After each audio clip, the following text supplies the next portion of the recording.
girl no one wanted. The story of Jacob, Rachel, and Leah from Genesis 29 to 30. There were once two sisters. The younger sister was very beautiful, and her name was Rachel. But the older sister wasn't beautiful at all. Some thought her quite ugly, and her name was Leah. Rachel was the kind of girl who always gets invited to parties and chosen for the team. Everyone loved her, and poor Leah, no one hardly even noticed her. One day their cousin Jacob came to stay. He was one of Isaac's sons, and he was on the run. Jacob had stolen and cheated and made some enemies, including his own brother, and now he was in hiding. The funny thing is, Jacob, of all people, was the one God gave the special promise to, the same promise he had given his grandfather Abraham.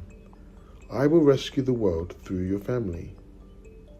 But then God chooses people we least expect, as we'll see. Jacob stayed a long time working for his uncle Laban. One day, Laban said, "Jacob, I've decided to pay you for your work. What do you want?" A sudden thought struck him. How about one of your daughters? Jacob looked at Rachel and he looked at Leah.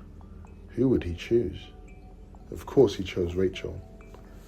"I'll work 7 years for free," Jacob said, "if I can marry Rachel." So Jacob worked 7 years, and at last his wedding day arrived. That night, Laban played a nasty trick on Jacob.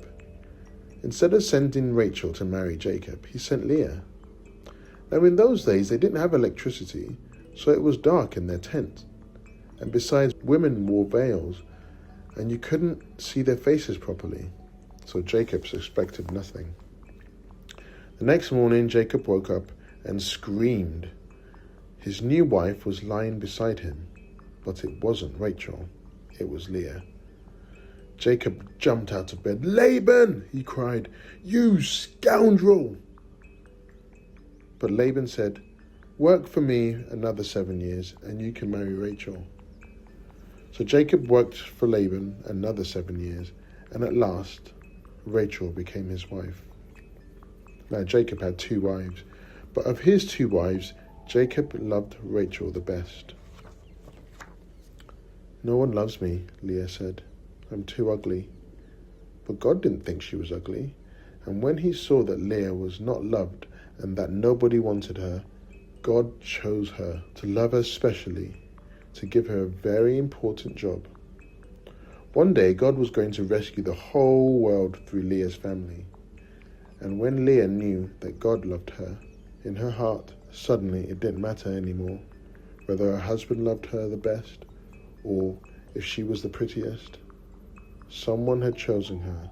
Someone did love her, with a never stopping, never giving up, unbreaking, always and forever love.